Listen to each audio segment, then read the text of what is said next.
తెలుసుకుందాం. ఈ 5 అంశాలలో ఏమున్నాయంటే గమనించండి ప్రియమైన వారులారా. దేవుడు మనల్ని ఎందుకు ఏర్పరచుకున్నాడు? మనం దేవుని యొక్క పిల్లలమైతే మన దగ్గర ఏముండాలి అనే నిశ్చయతతో మనము తెలుసుకుందాం. మొట్టమొదటిది, దేవుడు ఎన్నడూ మనల్ని ఏం చేయడంట? ఎడబాయను అని చెప్తున్నాడు. గనక మనం కొలస్సీలకు రాసిన పత్రిక 3వ అధ్యాయం 12వ వచనంలోనికి మనం వెళ్ళి వాక్యంలోనికి తెలుసుకుందాం, చదువుదాం. కొలస్సీలకు రాసిన పత్రిక 3:12వ వచనము. కాగా దేవుని చేత ఏర్పరచబడిన వారును పరిశుద్ధులను ప్రియులునైన వారికి తగినట్లు మీరు జాలి కలిగిన మనసును, దయాలత్వమును, వినయమును, సాత్వికను, దీర్ఘశాంతమును ధరించుకొనుడి.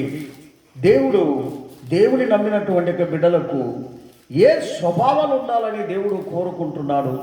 గమనించండి ప్రియమైన వారులారా.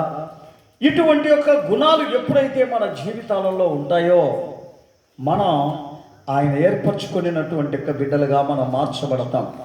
ఈ గుణాలు ఎప్పుడైతే మన దగ్గర కనబడకోకుండా ఉంటాయో అప్పుడు మనం దేవుని యొక్క పిల్లలుగా ఏ రీతిగా మనం మార్చబడతాం? గమనించండి ప్రియమైన వారులారా. దేవుడు అదే అంటున్నాడు, మీరు నా పిల్లలైతే ఈ స్వభావాలు ఉండాలా అంటాడు. ఈ స్వభావాలు ఎందుకు ఉండాలి? గమనించండి. అదే 2వ కొరింథీయులకు రాసిన పత్రిక 6:16 నుండి 18 వరకు చదువుదాం. 2వ కొరింథీయులకు రాసిన పత్రిక 6వ అధ్యాయము 16 నుండి 18 వరకు చదువుదాం. దేవుని ఆలయమునకు విగ్రహములతో ఏమి పొందిక? మనము జీవము కలిగిన దేవుని ఆలయమై ఉన్నాము. అందుకు దేవుడు ఇలాగ సెలవిస్తున్నాడు, నేను వారిలో నివసించి సంచరించుదును, నేను వారికి దేవుడనై ఉందును, వారు నాకు ప్రజలై ఉందురు. కావున ఏమంటున్నాడు ఆయన? ఎవరి మధ్య నుండి? దేవుని పిల్లలు కాని వారి మధ్య నుండి మీరేం చేయాలా అంటున్నాడు? బయటికి వచ్చి ప్రత్యేకంగా జీవించమంటున్నాడు.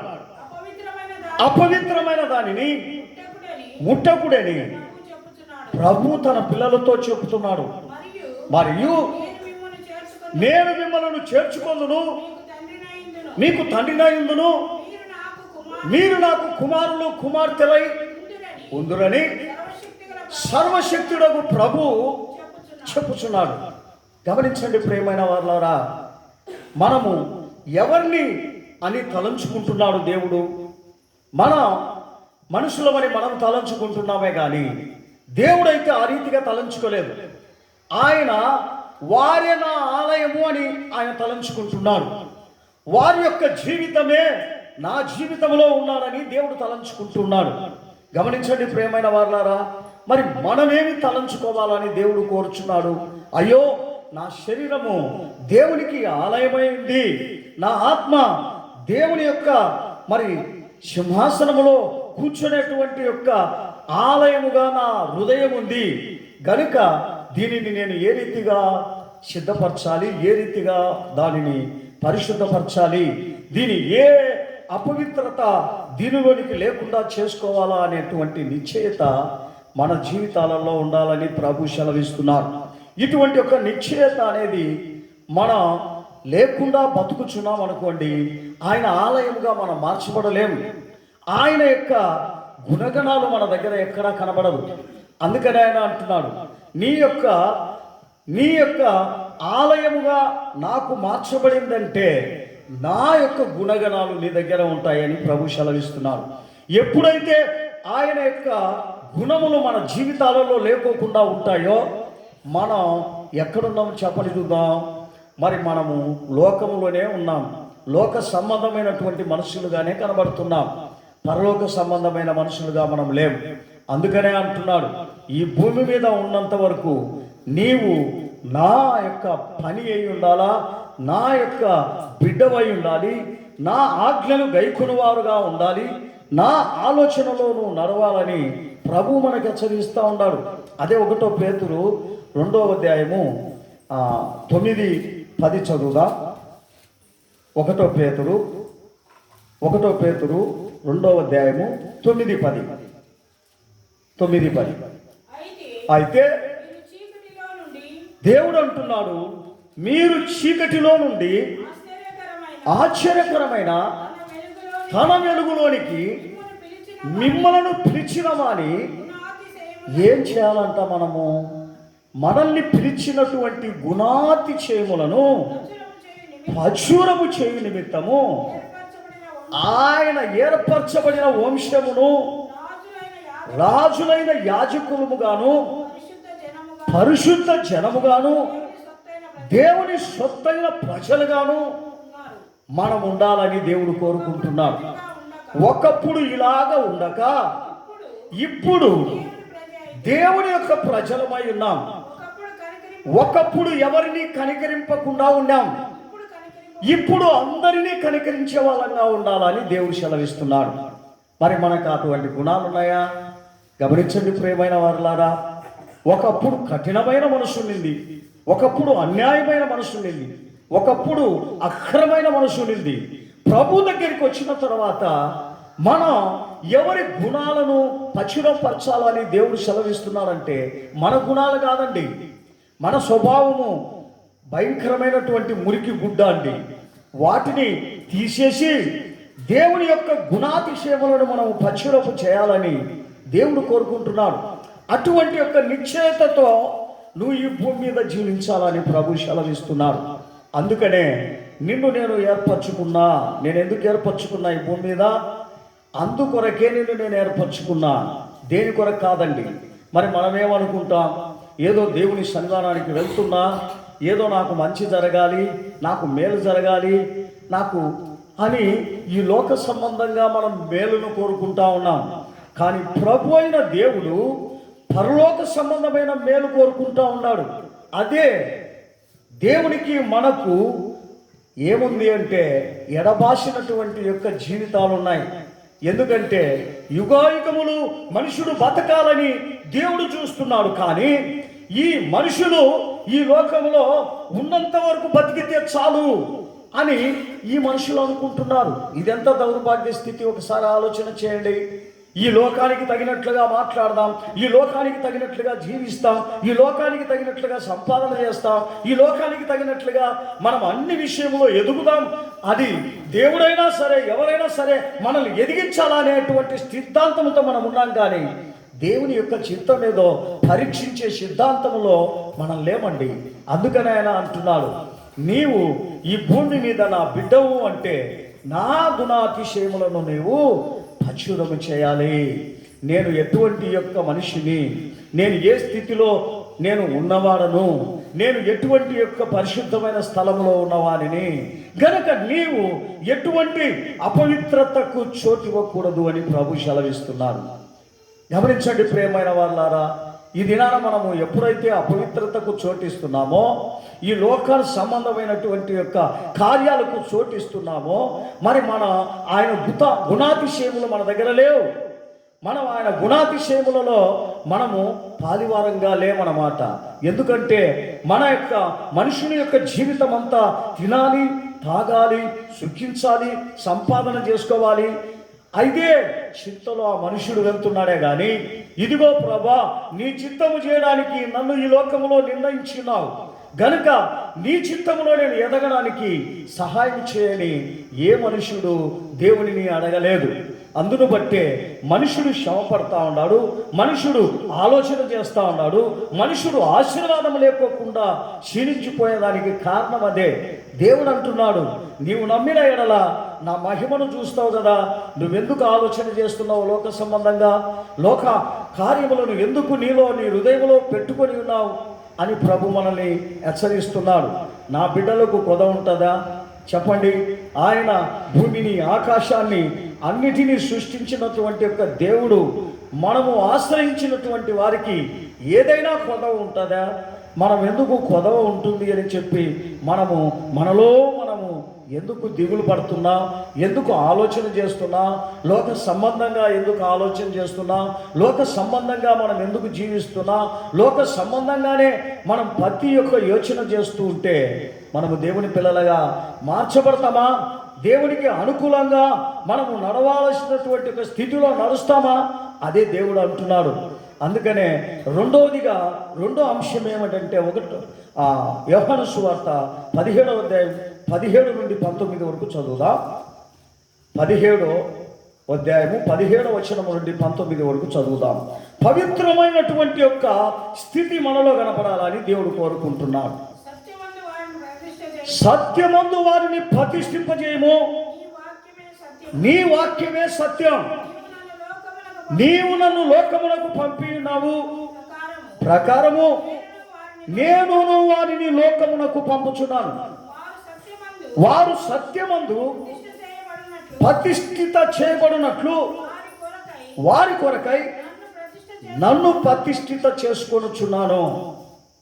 గమనించండి ప్రియమైన వాళ్ళారా, దేవుడు ఎలాగ చెప్తున్నాడు అంటే, వారు ప్రతిష్ఠింపబడాలి, వారు పరిశుద్ధులుగా ఉండాలి, వారు నీతిపరంగా ఉండాలి, వారు ద్రోహులుగా అన్యాయస్తులుగా ఉండకూడదు, వారు మంచిదానినే పెంచాలి, మంచిదానినే ప్రేమించాలి, మంచిదాని కొరకు తమ ప్రాణం పెట్టాలి అని ప్రభు కోరుకున్నాడు.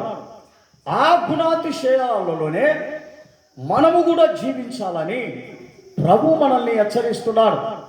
అందుకని మనుషుల్ని ఏమంటున్నాడో తెలుసా? మీరు సత్యమందు స్థిరపడండి. సత్యము లేకోకుండా మరి నా గుణాతిశయము నీ దగ్గరికి రావంటాడు. నీతి లేకోకుండా నా గుణాతిశయము నీ దగ్గరికి రావంటున్నాడు. గనుక నేను నా పిల్లలను సత్యమే మాట్లాడాలని నేను చెప్తూ ఉన్నాను, సత్యములోనే నడుచుకోవాలని నేను కోరుకుంటూ ఉన్నాను. మరి నా పిల్లలు ఆ రీతిగా నాకు కనబడాలని నా యొక్క ఆశని ప్రభు మనందరితో చెప్తా ఉన్నాడు.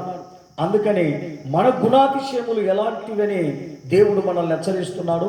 19 వరకు చదువుమా, 19 వరకు.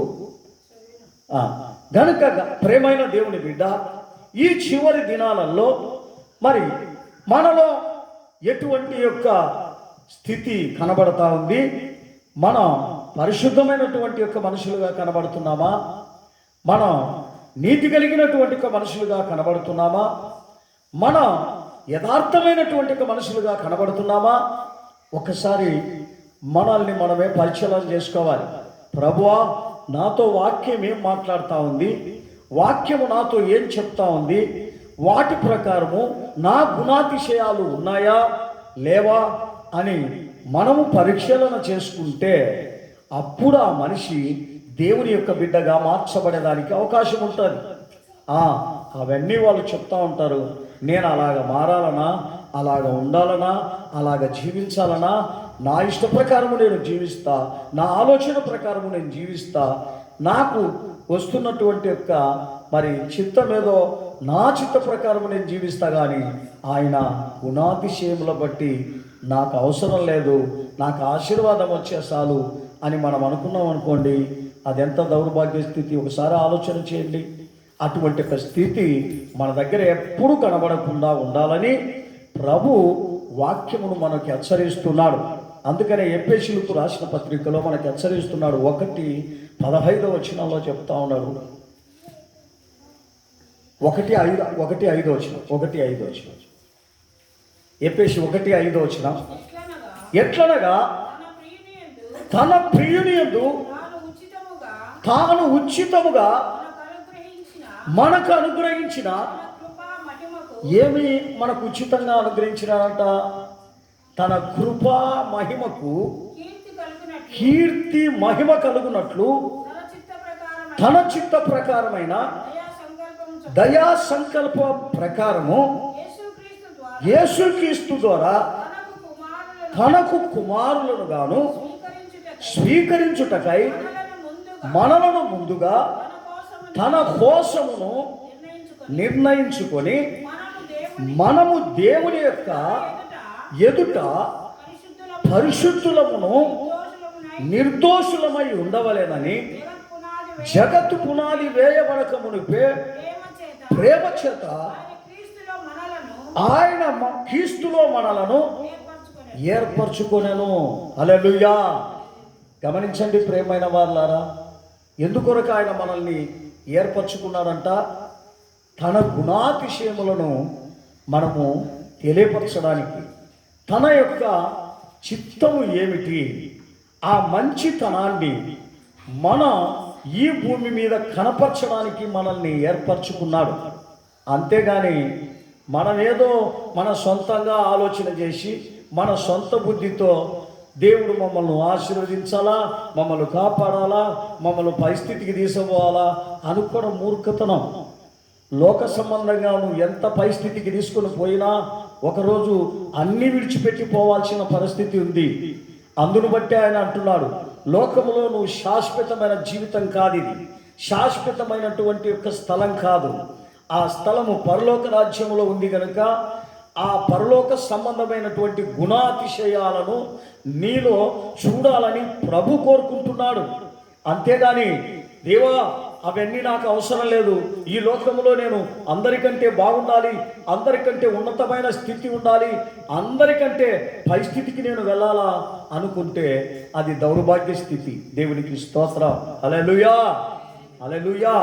ఒక మనిషి అనుకున్నాడంట, ఏమనుకున్నాడంట, నాకు పెళ్ళైతే నేను చక్కగా నా కాపురము చక్కగా చేసుకొని నేను ఒక మంచి ఇల్లు కట్టుకొని మంచి పిల్ల పాపలతో సుఖంగా ఉండాలని ఆ మనుషుడు తలంచినాడు. దేవుడికి స్తోత్రం అని తలంచి ఆ ఒక పల్లెటూరులో ఒక పాపను చూసి, మంచి పాపను చూసి పెళ్లి చేసుకున్నాడు. పెళ్లి చేసుకునేసి మరి గమనించండి ప్రియమైన వారులారా, ఎన్ని దినాలు అయిపోయింది? అంత ఒక 6-7 రోజులు అయిపోయింది అంతే. 6-7 రోజు వాళ్ళు అలాగా వాళ్ళ అత్తోళ్ళింటికాడ తిరుగుతూ ఉన్నారు. తిరుగుతూ ఉన్న సమయంలో గమనించండి, ఊర్లో తెలిసిన వాళ్ళు అందరూ ఉంటారు. మరి ఆ పాపకు వాళ్ళిద్దరూ చక్కగా ఆ పొలాలలోకి వచ్చి ఆ చేలంతా చూసుకుని ఎంత అందంగా ఉన్నాయని అలారు ముద్దుగా నడుచుకుంటూ వస్తున్నారు. వచ్చేటప్పుడు ఒక కాలువ వాళ్ళకి అడ్డం వస్తుంది, ఆ కాలువ దాటాలి. ఆ కాలువ దాటేటప్పుడు గమనించండి, కాలువ ఈ గట్టున కొంతమంది యవనస్తులు కూర్చున్నారు, ఆ ఊరి పిల్లలు. ఆ కూర్చొని అక్కడ ఏదో మాట్లాడుకుంటూ ఉన్నారు. ఈ కొత్త జంట వస్తూ ఉంది. కొత్త జంట వచ్చేటప్పుడు వెంటనే వారి భర్త ఆ కాలువ తొందరగా దాటి వెళ్ళిపోయినాడు. దాటిపోతానే అక్కడున్న కూర్చున్నటువంటి ఒక తమ్ముడు వచ్చి, అక్క బాగున్నారా అక్క అని చెప్పి వాళ్ళు ఆ అల్లరి పిల్లలు ఏమని మాట్లాడుకున్నారో తెలుసా? గమనించండి, వీళ్ళు కొత్త జంట కదా, ఈ కొత్త జంటను నేను ఇప్పుడు విడదీస్తాను చూడు అని చెప్పి వాళ్ళు పందెం వేసుకున్నారు. గమనించండి ప్రియమైన వాళ్ళారా, వాళ్ళు పందెం వేసుకొని ఆ వారిలో ఒక కుర్రోడు వచ్చి ఆ తల్లిని ఏమంటున్నాడంటే, వెనకాల వచ్చేటువంటి ఒక తల్లిని ఏమంటున్నాడంటే, నేను చెప్పినది నీవెవరికి చెప్పొద్దు అని 2 మాటలు అన్నాడు. దేవునికి స్తోత్రం. హల్లెలూయా. ఏమన్నాడు తల్లి? ఎవరికి చెప్పొద్దు అన్నాడు. ఏం చెప్పినాడు అతడు? ఏమి చెప్పలే. అప్పుడు చెవులో చెప్పినాడు. అది ఎవరికి చెవులో చెప్పినాడు? ఆ తల్లికి. అప్పుడు ఈ భర్త చూసినాడు, ఏంటి ఏందో వాడు నీ చెవులో చెప్తా ఉంటేనే అంటే ఆయనకు ఈమె ఏమంటుందో తెలుసా? ఎవరితో చెప్పొద్దు అని చెప్పినాడు. ఏంది అర్థం? వాళ్ళ భర్తతో ఏం చెప్తా ఉన్నాడు? ఎవరితో చెప్పొద్దు అంటే నాతో కూడా చెప్పవాను. ఏం చెప్పినాడని అర్థం చేసుకోండి. ఏం చెప్పినాడని, వాడు ఏం చెప్పినాడని వాడు చెప్పినదే భర్తకు చెప్తా ఉంది. కానీ భర్త ఏం అర్థం చేసుకోలే. ఏదో గుట్టుంది నీ దగ్గర, ఏదో మర్మం ఉంది నీ దగ్గర, నాకు ఏం చెప్పనంటున్నావు? వాడు చెప్పొద్దని అంటే వాడు చెప్పొద్దంటే నువ్వు చెప్పవా నాకు? ఒకసారి ఆలోచన చేసుకుని ఎంత తెలివితేటలో. గనుక ఈ భూమి మీద ఉన్నటువంటి ఒక జనులు ఎంత బుద్ధి లేని యొక్క స్థితిలో మరి జనులు జీవిస్తున్నారో మనం ఆలోచన చేసుకోవాలి. అందుకనే దేవుడు అంటున్నాడు, మనం ఈ లోకపు బుద్ధి నాశనమైనటువంటి బుద్ధి, ఈ లోకపు బుద్ధి చెడగొట్టేటువంటి బుద్ధి. కానీ మనము దేవుని బుద్ధితో ఉంటే మనము మేలు చేసేటువంటి పిల్లలుగా మనం మార్చబడతాం. అందుకనే నిన్ను నన్ను ఏం చెప్తున్నానంటే, ఈ లోకపు యొక్క మాటలు, ఈ లోకపు యొక్క తలంపులు, ఈ లోకపు యొక్క ఆలోచనలు నీ హృదయంలో కనబడకూడదు అంటాడు. ఎప్పుడైతే నీ హృదయంలో కనబడితే దానికి అర్థము ఉండదు. ఏమన్నా అర్థం ఉంటుందా? అప్పుడు వారి జీవితం ఏమైపోయింది, ఈమె ఏమో చేసింది, ఈమె నాకు చెప్పలే. ఏమంటున్నాడు ఇతడు? ఈమెమో చేసింది, వాడు చెప్పినది నాకు చెప్పలే. వాడు ఏం చెప్పినాడు? అర్థం లేని జీవితం ఈ లోకంలో. అటువంటి యొక్క లోకంలో మనం జీవిస్తున్నాం. ఎంత జాగ్రత్తగా ఉండాలి చెప్పండి చూద్దాం. అంత జాగ్రత్తగా ఉండాలని దేవుడు హెచ్చరిస్తున్నాడు. అదే ఎఫెసీయులకు రాసిన పత్రిక 3:18-19 చదువుదాం. ఎఫెసీయులకు రాసిన పత్రిక 3:18-19 వచనం చదువుదాం.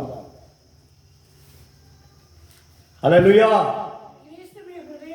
క్రీస్తు మీ హృదయములలో ఈ శ్వాసము ద్వారా నివసించున్నట్లుగాను తన మహిమేశ్వరము చొప్పున మీకు దయచేయవలెనని మీరు దేవుని సంపూర్ణత యందు పూర్ణులగునట్లు ప్రేమయందు ఏరుపారి స్థిరపడి సమస్త పరిశుద్ధులతో కూడా దాని వెడల్పు, పొడవు, లోతు, ఎత్తు ఎంతో గ్రహించుకొనున్నట్లు జ్ఞానమునకు మించిన క్రీస్తు ప్రేమను తెలుసుకొనుటకును తగిన శక్తి కలిగిన వారై కావాలనని ప్రార్థించుచున్నాను. హల్లెలూయా.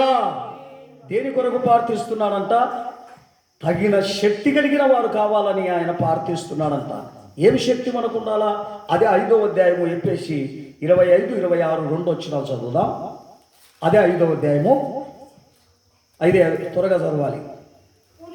పురుషులారా మీరు మీ భార్యలను ప్రేమించుడి, అటువలే క్రీస్తు కూడా సంఘమును ప్రేమించి అది కలంకమైనను అది ముడతైనను అట్టిది మరి ఏదీయూ లేక పరిశుద్ధమైన సంఘముగాను నిర్దోషమైన సంఘముగాను మహిమగల సంఘముగాను ఆయన తన ఎదుట నిలవబెట్టుకొనవలెనని వాక్యముతో ఉతక స్థానము చేత దానిని పవిత్రపరచి పరిశుద్ధపరచుటకై దాని కొరకు తన్ను తాను అప్పగించుకొనెను. హల్లెలూయా. దేని కొరకు ఆయన అప్పగించుకున్నాడు? ఆ సంఘం పరిశుద్ధపడాలి, ఆ సంఘంలో ఉన్న మనుషులు పరిశుద్ధపడాలి, వారిలో ఏ కలమశము లేకుండా జీవించాలని దేవుడు ఆయన మన కొరకు అప్పగించుకున్నాడు అంటున్నాడు. 3వ వచనం ఏమిటంటే 1 కొరింథీయులకు రాసిన పత్రిక 1 కొరింథీ 3:1 వచనం చదువుదాం. 3వ వచనం త్వరగా చదవాలి, టైం లేదు. 3వ అధ్యాయము 1 కొరింథీ 3వ అధ్యాయము 1వ వచనం మొదటి వచనం. సహోదరులారా ఆత్మ సంబంధులైన మనుషులతో మాట్లాడినట్లుగా నేను మీతో మాట్లాడుచున్నాను. శరీర సంబంధులైన మనుషులే అనియు క్రీస్తునందు పసిపిల్లలే అనియు మీతో మాట్లాడుచున్నాను. అప్పటిలో మీకు బలము చాలనాని బట్టి పాలతోనే మిమ్మల్ని పెంచి తిని, కానీ అన్నముతో మిమ్మల్ని పెంచలేదు. మీరింకను శరీర సంబంధులై ఉండుట వలన ఇప్పుడును మీరు బలహీనులై ఉన్నారు కారా? గమనించండి ప్రియమైన వాళ్ళారా, ఈ లోక సంబంధంగా ఆలోచన, ఈ లోక సంబంధంగా జీవితం, ఈ లోక సంబంధంగా సంపాదన, దీని కొరకు ఎప్పుడైతే మీరు పాగులాడుతున్నారో మీరు బలహీనులు అంటున్నాడు. అందుకని ఆయన అంటున్నాడు, పరలోక సంబంధం నిమిత్తం మీరు పాగులాడినట్లయితే మీరు పసిపిల్లలు గారు, శరీర సంబంధులు గారు, నా సంబంధులు అంటున్నారు. అందుకనే ఆయన సంబంధులుగా మనం మార్చబడాలనే దేవుడు నిన్ను నన్ను కోరుకుంటున్నాడే కానీ మన సంబంధులుగా మనం జీవించడానికి మనల్ని కోరుకోలేదండి. అందుకని ఆయన అంటాడు, ఫిలిప్పీలకు రాసిన పత్రిక 2 మొదటి వచనం చదువుదాం. ఫిలిప్పీలకు కలిగిన జాలి కలిగినటువంటి ఒక మనసు మనకు ఉండాలా అంటాడు. ఏం కలిగినటువంటి ఒక మనసు? జాలి కలిగినటువంటి మనసు మన జీవితాలలో ఉండాలా అంటాడు. చదువుదాం. ఫిలిప్పీలకు రాసిన పత్రిక 2 మొదటి వచనం. 2 మొదటి వచనం. కావున క్రీస్తునందు ఏ హెచ్చరికైనను ప్రేమ వలన ఆదరణ అయినను ఆత్మయందు ఏ సహవాసముందైనను ఏ దయారసమైనను వాత్సల్యమైనను ఉన్న ఎడల మీరు ఏక మనసులై ఏక ప్రేమ కలిగి ఏక భావము కలిగిన వారమై ఉండి ఒకదాని యందే మనసు ఉంచుతూ నా సంతోషములో సంపూర్ణము చేయుడి. హల్లెలూయా. గమనించండి ప్రియమైన వారలారా, ఒకదాని యందే మీరు సంపూర్తి చేయాలా అంటున్నాడు. లోకములో సంపూర్తి కావాలా, లోక ప్రేమ కావాలా, దేవుని ప్రేమ కావాలంటే ఏ రీతిగా సాధ్యమవుతుంది చెప్పండి? అది జరుగుతుందా? అందుకని అటువంటి యొక్క ప్రేమ మనకు ఉండకూడదు అంటాడు. అందుకని గలతీయులకు రాసిన పత్రిక 5 22, 23 2 వచనాలు చదువుదాం. 22, 23 వచనాలు త్వరగా.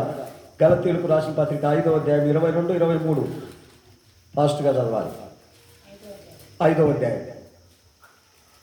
అయితే ఆత్మఫలమేమనగా, గమనించండి ప్రియమైన వారులారా, దేవుని యొక్క పిల్లలకు ప్రేమ, సంతోషము, సమాధానము, దీర్ఘశాంతము, దయాలత్వము, మంచితనము, విశ్వాసము, సాత్వికము, ఆశానిగ్రహం, ఇట్టి వాటికి విరోధమైన నియమం ఏదీ లేదు.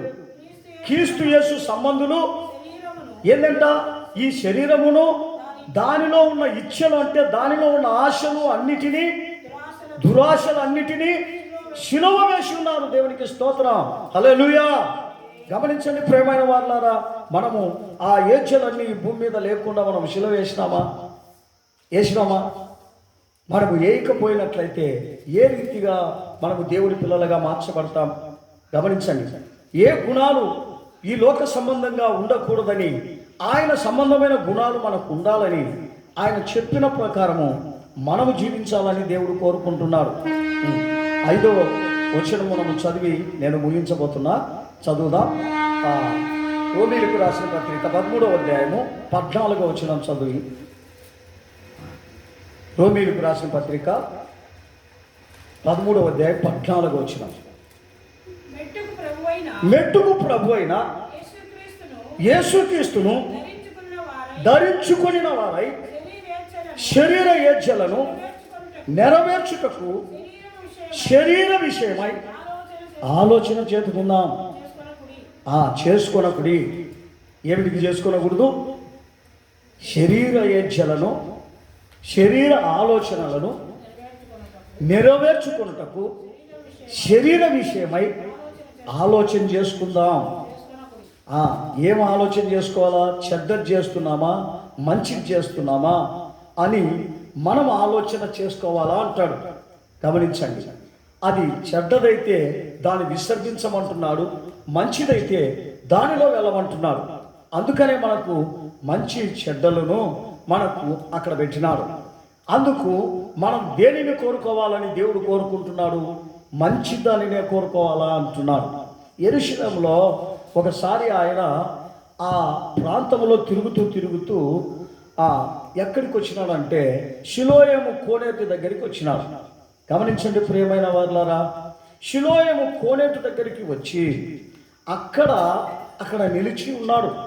నిలిచి ఉండగానే అక్కడ జనులు అక్కడక్కడ కొంతమంది అక్కడికి వచ్చినారు. వచ్చి మరి దేవుని చూస్తున్నారే కానీ వారిలో మరి మారు మనసు అనేది లేదు. వారిలో తమ జీవితాలను మార్చుకునేటువంటి గుణాలు లేవు. ఊరికే చూస్తున్నారు అంతే. ఊరికే చూస్తాం అనుకుంటున్నారు. ఊరికే దేవుని దగ్గరికి వచ్చినారే కానీ వాళ్ళు మారు మనసు లేని యొక్క స్థితిలో కనబడినప్పుడు అక్కడ గోపురం ఉన్నది పైన. ఆ గోపురము వాళ్ళ మీద పడింది. పడిన తక్షణమే 24 మంది చచ్చిపోయినట్లుగా మనం చూస్తున్నాం. ఈ చచ్చిపోయినటువంటి యొక్క గోపురాన్ని చూసి యేసు దగ్గరికి కొందరు పోయి, ప్రభువా, వీరు వారి యొక్క పాపం వలన లేకపోతే వాళ్ళ తల్లిదండ్రుల పాపం వలన దేని బట్టి వీళ్ళు చచ్చిపోయినారు ఆ గోపురం బడి అని యేసుప్రభును ప్రశ్నించినప్పుడు యేసుప్రభు ఒక మాట అంటున్నాడు, అయ్యా, వాళ్ళ పాపం వలన కాదు, వాళ్ళ యొక్క వాళ్ళ తల్లిదండ్రుల పాపం వలన కాదు, కానీ వాళ్ళు మారు మనసు పొందలేదు కనుక వాళ్ళు చచ్చిపోయినారు. హల్లెలూయా. అలాగనే మీరు కూడా మారు మనసు పొందకపోతే అలాగనే నశించిపోతారు అని మన లూకాసు వార్త 13వ అధ్యాయము లూకాసు వార్త 2వ వచనంలో నుండి చూద్దాం. మనం 2వ వచనంలో నుండి త్వరగా. ఆయన వారితో ఇట్లా, నేను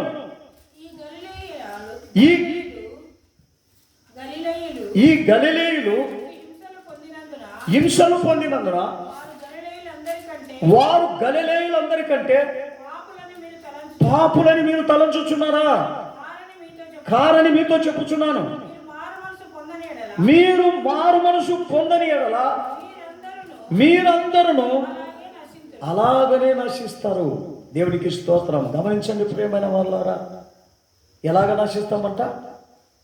మనము కూడా మారు మనసు అనేది రాకుండా పోతే, మన జీవితం మార్చుకోనకపోతే మనందరం ఏం చేస్తాం చెప్పండి? దినము నశింపే, దినము బాధలే, దినము కష్టాలే. అందుకనే అంటున్నాడు, అయ్యా, నేను మారు మనసు పొందకుండా నాకు ఆశీర్వాదం కావాలి. నేను మారు మనసు పొందకపోయినా నాకేం కావాలి? నాకు అన్నీ కావాలయ్యా, నాకు ఆశీర్వాదములు అన్నీ కావాలి. నేను సుఖంగా ఉండాలంటే దేవుడు ఇస్తాడా? గమనించండి. ఆయన ఇవ్వాలంటే మనం ఏం చేయాలి చెప్పండి చూద్దాం. మనలో ఒక మారు మనసు కావాలని దేవుడు కోరుకుంటున్నాడు. ఆ మారు మనసు ఎప్పుడైతే మన జీవితంలో ఉంటుందో అప్పుడు మనం ఎవరమై ఉన్నామో చెప్పని చూద్దాం. దేవుని యొక్క పిల్లలమై ఉన్నాం. దేవుని వాక్యము దీవించునుగాక. దేవునికి స్తోత్రం. మనం పెద్ద మొక్కలు వేస్తాం. ప్రభా, నా జీవితంలో నా తండ్రి ఇంకనూ ప్రభా నీ యొక్క గుణాతిశయములు లేకుండా ఉన్నట్లయితే ఇప్పుడే ప్రభా నీ యొక్క గుణాతిశయములలో నేను జీవించడానికి నాకు సహాయం చేయండి. దేవా, నన్ను మార్చండి ప్రభా, నేను మార్పు చెందడానికి సహాయం చేయండి. నాలో ఒక మంచి స్వభావాలు కలగాలి ప్రభా, మంచి యొక్క గుణాతిశయములు నాలో రావాలి ప్రభా. దాని కొరకు నేను ఈ భూమి మీద పోరాడాలి ప్రభా, దాని కొరకు నేను ప్రయాసపడాలి ప్రభా, దాని కొరకు నేను పరిగెత్తాలి ప్రభా అని మనము తీర్మానం చేసుకున్నట్లయితే ఖచ్చితంగా దేవుడు మనకు సహాయం చేస్తాడు. ప్రభువును మనం అందరము వేడుకుందాం. ప్రభువా, యేసయ్యా, నీ చిత్తము నీ యొక్క గుణాతిశయములు నాలో కలిగించండి తండ్రి. దేవా, నేను ఈ భూమి మీద జీవించినట్లుగా ఇదిగో ఈ బిడ్డలు దేవుని పిల్లలే అని ప్రతి మనుషులు చెప్పుకునే రీతిగా నేను జీవించినట్లు ప్రభా నాకు సహాయం చేయమన్నాడు. అందరం అడుగుదాం, అందరూ వేడుకుందాం. పరిశుద్ధ దేవా, పరిశుద్ధ దేవా, శరీరబలకతుడా. దేవుడు మనందరితో కూడా దేవుడు మాట్లాడి మనందరినీ కూడా హెచ్చరించి మనందరము కూడా దేవుని యొక్క రాజ్యములో చేరడానికి దేవుడి మాటలన్నీ మనకు సెలవిచ్చిన కృపను బట్టి అందరం దేవునికి స్తోత్రం చేస్తాం. ప్రైసలార్ ప్రైసలార్ ప్రైసలార్ ప్రైసలార్ ప్రైసలార్. వచ్చిన బిడ్డలందరినీ ఆశీర్వదించినట్లుగా దేవునికి స్తోత్రం చేస్తాం. ఆయన గుణాతిశయములు మన దగ్గర ఉన్నప్పుడే ఆయన ఆశీర్వదిస్తానంటున్నాడు. అటువంటి గుణాతిశయములు మనం పొందడానికి సాయం చేయనట్లుగా దేవునికి స్తోత్రం చేస్తాం. చిన్న ప్రార్థన చేసుకుందాం. పరిశుద్ధుడైన దేవా, నీకు స్తోత్రములు తండ్రి. కృప కలిగిన దేవా, నీ కృపలో ప్రభా మమ్మల్ని మేము తగ్గించుకుంటూ నీ దయగలిగిన హస్తానికి ప్రభా అప్పగించుకుంటున్నాం. యేసయ్యా, ఇదిగో నా తండ్రి, ఉదయకాలం మందు చిన్న మందగా, ఈ పరిశుద్ధ దినమందు చిన్న మందగా దేవా మేము చేరినాయన. దేవా, నీవు ఏ రీతిగా మమ్మల్ని హెచ్చరిస్తున్నావో ఆ వాక్య ప్రకారం మేమందరూ జీవించిన ఆయన మాలో ఉన్నటువంటి నా తండ్రి నశింపు కలిగినటువంటి ఒక జీవితం నాయన, ఎదగలేనిపోయేటువంటి జీవితం మారు మనసు పొందలేదని ప్రభా మీరు సెలవిస్తున్నారు. మారు మనసు పొందకపోతే మేము కూడా ఇలాగనే నశిస్తామని ప్రభా మీరు సెలవిస్తున్నారు.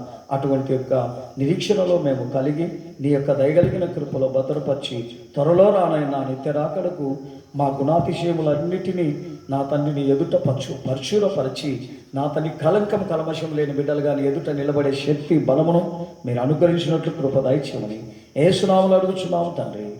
ఆమేన్. స్తోత్రం స్తోత్రం స్తోత్రం. నా ప్రాణమా యెహోవాను సన్, నా తనగున సమస్తమైన పరిశుద్ధ నామము, నా ప్రాణమా యెహోవాను సన్. ఆయన చేసిన ఉపకారములలో దేనిని మరొక అందరూ దేవునికి స్తోత్రం చేస్తారు. స్తోత్రం స్తోత్రం. హల్లెలూయా హల్లెలూయా హల్లెలూయా. అందరికీ స్తోత్రం.